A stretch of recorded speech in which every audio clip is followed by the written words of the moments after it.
ইতোমধ্যেই 3 ধাপে পাকিস্তান পৌঁছে গেছে লিটন দাসের নেতৃত্বাধীন বাংলাদেশ টি-20 দল। খেলবে পাকিস্তানের বিপক্ষে 3 ম্যাচের টি-20 সিরিজ। আগে থেকেই সেখানে অবস্থান করছেন স্কোয়াডে থাকা 2 ক্রিকেটার রিশাদ হোসেন এবং মেহেদী হাসান মিরাজ। এমনকি সিরিজকে সামনে রেখে প্রথম দিনই বাংলাদেশ শুরু করেছে নিজেদের পূর্ণাঙ্গ অনুশীলনও।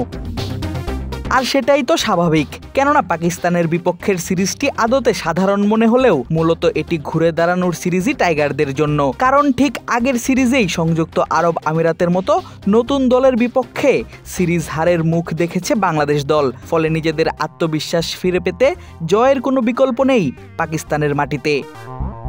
অথচ এমন গুরুত্বপূর্ণ সিরিজে ডেথ ওভারের 2 গুরুত্বপূর্ণ পেসারকে পাচ্ছে না টিম বাংলাদেশ। একজন টি-20তে দেশের অভিজ্ঞতম পেসার মুস্তাফিজুর রহমান, অপরজন নতুন পেস সেন্সেশন নাহিদ রানা। ফিজ আঙুলের চোটে পড়েছেন আইপিএল খেলতে গিয়ে, অপরদিকে পিএসএল খেলা রানা যেতে আপত্তি জানিয়েছেন পাকিস্তানে।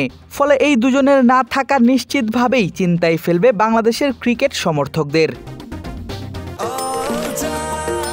নিশ্চিন্তে খান স্বাস্থ্যকর অল টাইম পান, অল টাইম হেলদি লাইফ।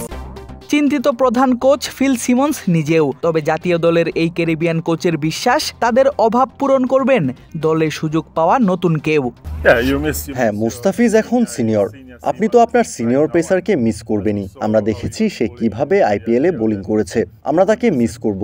কিন্তু এটা অন্য একজনের জন্য সুযোগ 3 ম্যাচে পারফর্ম করে জায়গা করে নেয়া। পাকিস্তান সিরিজকে সামনে রেখে দলে যোগ দিয়েছেন নতুন pace bowling coach Shaun Tait. আর যোগ দিয়েই ক্রিক ফ্রেঞ্জিকে জানিয়েছিলেন ডেথ বোলিং নিয়ে আলাদা করে কাজ করার ইচ্ছা আছে তার।